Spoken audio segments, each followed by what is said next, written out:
Welcome to Storytelling.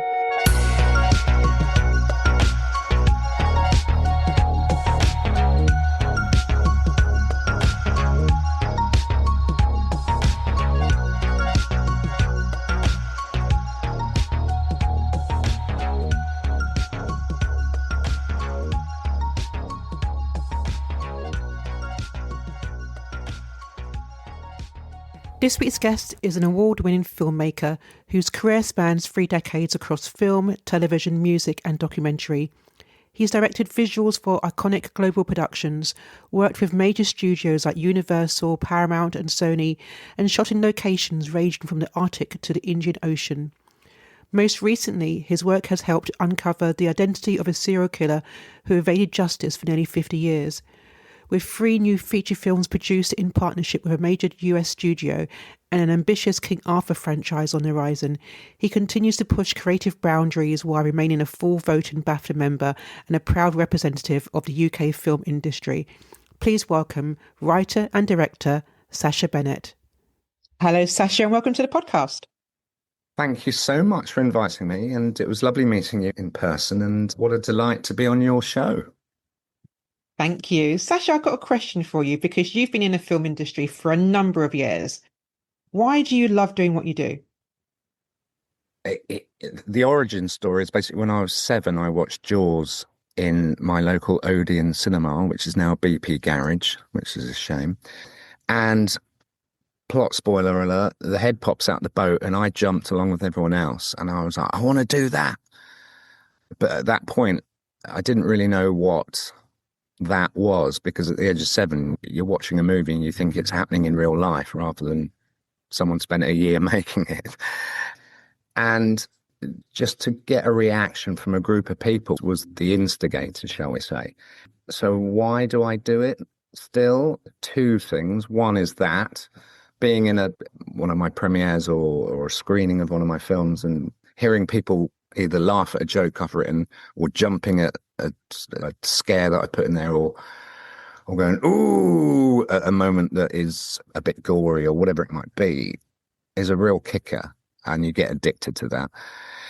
And then the other thing is, being on a film set there's nowhere quite like it, because it is a very odd but magical place, because you're basically asking the impossible. You're there with 100, 200 people who all suddenly decide to move in the same direction and achieve sometimes ridiculous things, whether it be stunts or performance or whatever it might be.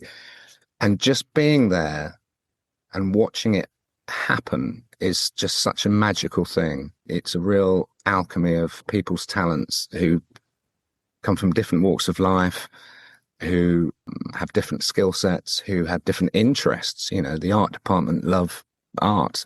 The sound recordists loves getting the perfect sound. The director loves getting performance and overseeing the whole thing like an orchestra. Those are the 2 things that really drive me to carry on doing it. And don't tell anyone, hopefully no one will hear this, but don't tell anyone. I would direct for free just because I enjoy it so much. It's just the conclusion at the end of the day, we did it. And it is a we, because the whole thing is a team. It's just such a rush to go, oh my God, we did the impossible today. And we're not brain surgeons, but just creatively, it's a real rush, and I love it. And so that's why I love it. That was the short answer. I love it. Yeah, because they say that when you do something that you love, it's a passion. And for you, it's clearly a passion. But how did you get started? Because a lot of people see the film industry as a very glamorous industry to be in, but it's not always glamorous. Can you maybe share your journey? I can. As to the latter bit about glamour, 2% of it is glamorous, which is basically the premieres, the red carpet, the parties, the photos. Oh, look at them in Cannes and what have you. That's the glamorous bit. 98% of the job is getting up at 5 a.m, standing in a field with the rain hashing down at you. Someone's not turned up, or a generator's broken, or someone's angry and you have to try and calm them down so they can actually perform, or something's broken, or that car didn't turn up, that is continuity for the shot. That's the job. So there's nothing glamorous about the actual job. The glamour is definitely the perception that general public see, I guess, on Google and what have you. How my journey, gosh, it was very much an overnight success. And by that, I mean 25 years. As I say, I knew I wanted to direct. I knew I wanted to make films at a very tender age. And I wrote letters at the age of 16 when I left school, because there was no email back then. That's how old I am. I wrote letters to all the channels, all the studios, all the distribution companies saying, I want to direct. Weirdly, no one replied. But at the same time, I started acting in theatre. Just my humanities teacher said, you keep talking in class, you should start doing theatre. So I thought, oh, okay, fine. So I did. So I got an agent and started acting. And that eventually, at 17, got me on my first TV show. And so I started working on film sets and TV sets, which was fantastic because it basically meant I could sit and watch and learn. And that was my film school. And I'd get wrapped, say at lunchtime, and they'd ask me to leave. And I'd go, no, I want to stay till the end of the day. I want to see how everything plays out. I want to learn, which not everyone wanted me to do. But for me, it was a free film school. And probably being on the shop floor in any industry is probably the best way of learning, because you can see it happening for real rather than just a whiteboard and someone belming on about a film that happened 30 years ago. So I flip-flopped eventually in front of the camera and behind the camera and worked in various departments. I did a bit of art department stuff. I did some location stuff. I did some production team stuff, running. By that, I mean like a production runner, which is way down the bottom of the ladder. But it was a really good foundation. And as I say, I started learning and started meeting people who were also growing up with me. So a camera assistant became my cinematographer on 4 movies now, and he's won multiple awards, and he's worked on Marvel and Star Wars things, and it's just lovely growing up, as it were, with these people and learning with them. But so that was 17, I entered the film industry, walked into Pinewood on Alien 3 before David Fincher was involved, and then at the age of 35 directed my first short film, and only short film so far, which won awards, got option to become a TV show. And a year later, got my first movie made, thanks to the people that had put money into that short film. Because we'd won a bunch of awards, they were like, oh, this is easy. Let's make a movie. And I was like, yeah, let's do that. They said, because at the time there was a thing called EIS, which is a tax investment scheme that helped people not... Everything was perfectly above board and legal, but it basically meant that they could write off anything that got lost if the movie failed. So they said, can we make a movie for 150 grand? And I was like, of course we can. And got on the tube that night on the way home and went, how the hell am I going to make a movie for 150 grand? And this was 2007, I believe. So I had a look at all the scripts I'd written, because I'd been writing since the age of 16 and just building more bookshelves to put these scripts on, and found one that was a single location, which is a classic start to any filmmaker's career. Normally a horror, a house, 6 people, one by one they get murdered, etc. But I had a single location, which was a bank robbery movie, which basically the high concept of it was what happens if 3 groups of people rob the same bank on the same day. Because my watching of every heist movie was, well, they're talking about the diamonds only in the place at this particular time on this particular day, or there's a big bankroll amount of money in the safe on this particular day. And I was always like, well, every criminal knows this information, or whispers, or whatever it might be. So why is there only, when you watch Heat, why is it only Robert De Niro's gang that decides to rob that bank on that day? So that was the high concepts. And so I'd written this thing. So I dusted it down and polished it up and said, we can do this. And we did. We shot it in 16 days for 150 grand. We wrapped early every day, had an amazing cast through, again, through working in the industry for 20 years. I made friends with various people. So we had John Sim, who's currently in Grace, Phil Glenister, who him and John were in Life on Mars at the time. So that was a massive TV show. So that really helped us. Ashley Walters from Top Boy, who I'd acted with 5 years prior. And he said, just give me a shout whenever you've got a movie. Kevin McNally from Pirates of the Caribbean, Kate McGowan from Stardust, Alex McQueen from The Inbetweeners. You know, I'd really, it's because I'd met these people and won them over that they all agreed to turn up for equity minimum. We paid them, but you know, they didn't have to do it, but they did, and God bless them all. And that movie came out and it was dubbed Life on Mars, the movie, because it was the biggest TV show on the planet at the time. And so it sold everywhere. And a year later, I was on my second movie because of the success of that one. And that was Bonded by Blood, which was based on the true life. They're called the Range Rover murders, but the Rettendon murders with the three guys that were not particularly nice people, but they were shotgunned to death. And no one still really knows. People have been put in jail for it, but no one really still knows who actually committed the murders. And that movie went huge and sold very well. And so within a year, I was shooting my third movie with just the most ridiculous cast list of Bob Hoskins, Jenny Agutter, Phil Davis, Callum McNabb, Vincent Regan. You look at that cast list and you're like, what the hell? And that's basically, that was the genesis and the origin of it all.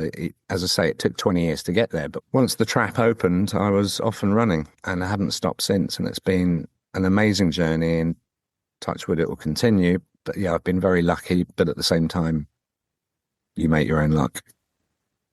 Sacha, you've also worked with a number of apprentices. What is the main thing that has been revelationary for them working with you? Yeah, so I've been teaching for, gosh, over 10 years and have taken on former students onto film sets around the world, like from the Arctic to the Indian Ocean. And I think that's probably their biggest surprise, is that you go to film school and you hear stuff and the person's standing there going, and this is how you do this and this is how you do that. And they're like, okay, great. I sort of know it. But I think the biggest surprise is when they get an email or a phone call from us, and that's our production company, saying, so we got this job, we're paying you, and can you send us your passport details because we're going to Belize next week.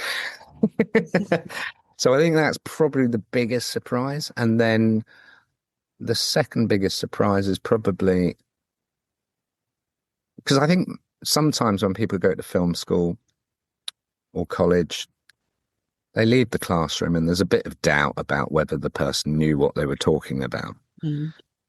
And then when they see us in the field, as it were, pulling off the most ridiculous things, I think that's a big surprise for them, that suddenly they're like, oh, this guy actually knew what he was talking about. He actually, weird for it, walks the walk and talks the talk. So I think that's the second part. The first part is, as I say, getting the phone call going, oh my God, he was being honest when he said he'd offer me a job. And then the second part is, yeah, being on set and suddenly seeing the chaos, because being on a film set is organized chaos, but it's a wonderful chaos. It's adrenaline fueled. It's anything can happen. And we have a plan, but sometimes it's plan C that we end up with because of various reasons. But again, we got to the end of the day and we got everything we needed and everyone's smiling. So hey, that's a weird thing. And I guess part three of that would be, as you alluded to earlier, about if you enjoy what you're doing, it's not really work. And I think that's a big part of my job as a director, is to make the film set as happy a place as possible so everyone can operate at the highest level. Because if you make it a miserable place, no one wants to be there. And therefore, no one's going to put in 200%. And I think that's the other thing, is that they walk away every night and go, oh my God, we've really achieved something today. And I had fun. So I Yeah. think, yeah, they're the three surprises, inverted commas. Yeah. So let's touch on that a bit further because Mhm. you talked about a happy place and everyone having fun. And one other thing about you is that you're one of the most down to earth individuals that anyone could know. And we've only met recently, and you're also very grounded as well. So what keeps you grounded? Family. I'll be on set with 200 people who will look at me in the morning over breakfast and go, what do you want to do today? And as I say, I try and instill that film set etiquette of happiness and friendliness. I'm a big hugger as well, which I'll come back to an anecdote about that if you allow me. But I basically, as I say, get everyone on side to have a happy day and operate at the highest level that they can possibly do. And as I say, that's a big part of directing. It's not just about pointing and going action. You know, you are top of the pyramid, which is a horrible phrase, but you are there to make sure everyone operates at their best skill set levels. But I get home and there's three people here that don't listen to me, and that brings me back down to earth. And that's not a criticism at all, because it's a very useful exercise to come back and they're like, what time's dinner? So I think that's the big thing, that they are my anchor and my foundation. Mhm.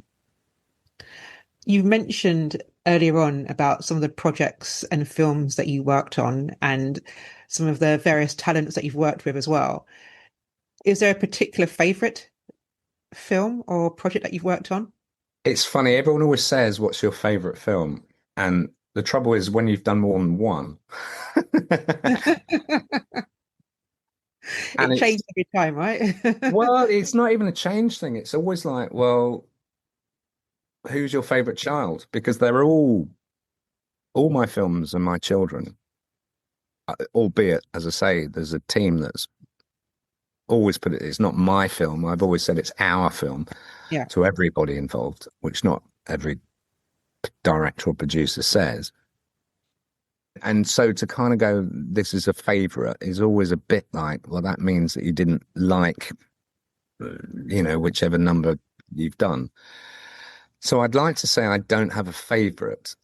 And what I will say is that each of them have given me special memories across the board. The last movie I did was Midsummer Night's Dream, which I would say I'm very proud of, because it was the most challenging film I've done. We were filming in Austria up mountains, and we discovered, or I was told rather, halfway through the shoot, that there was no money. Mhm. And then on the last day, we wrapped. Everyone looked at their plane tickets back from Austria and realized that they were all one-way tickets. So that was a very interesting exercise. And the fact that we, got to shoot the movie with an amazing cast and crew it was the height of summer, so it was really hot. We're up mountains.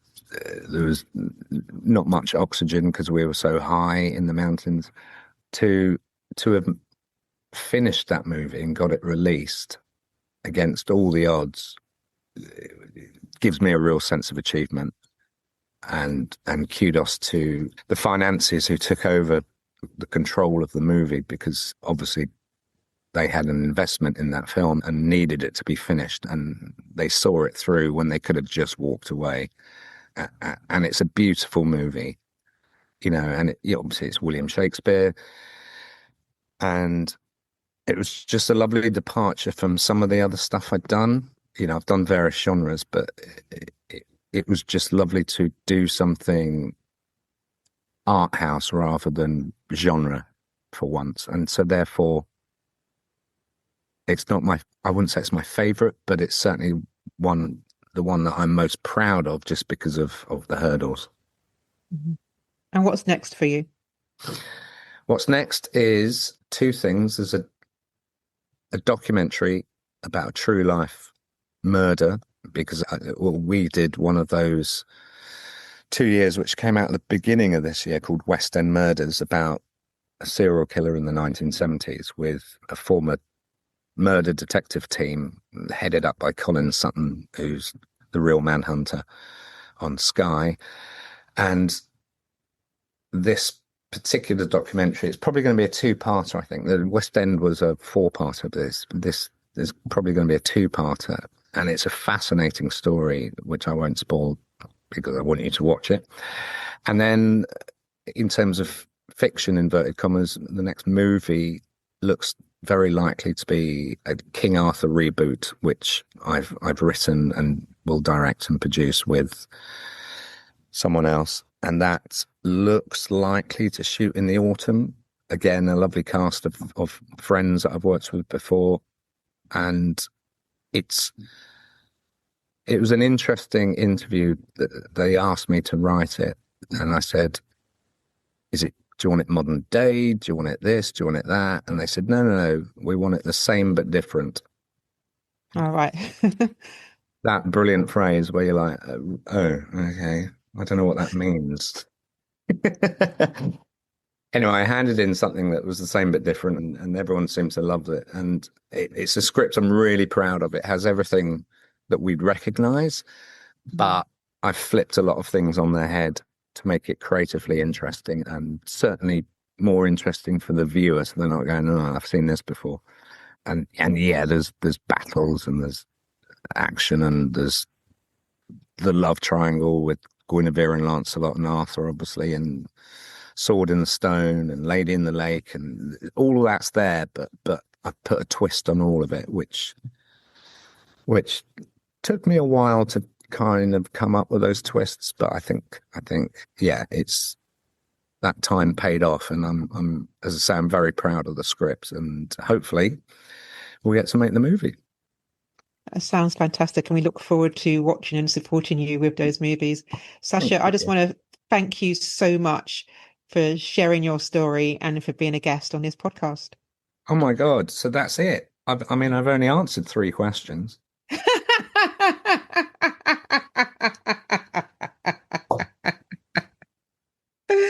Oh dear, you're so funny and you're absolutely amazing. There must be one roundup question, surely, unless you're hungry and you want lunch.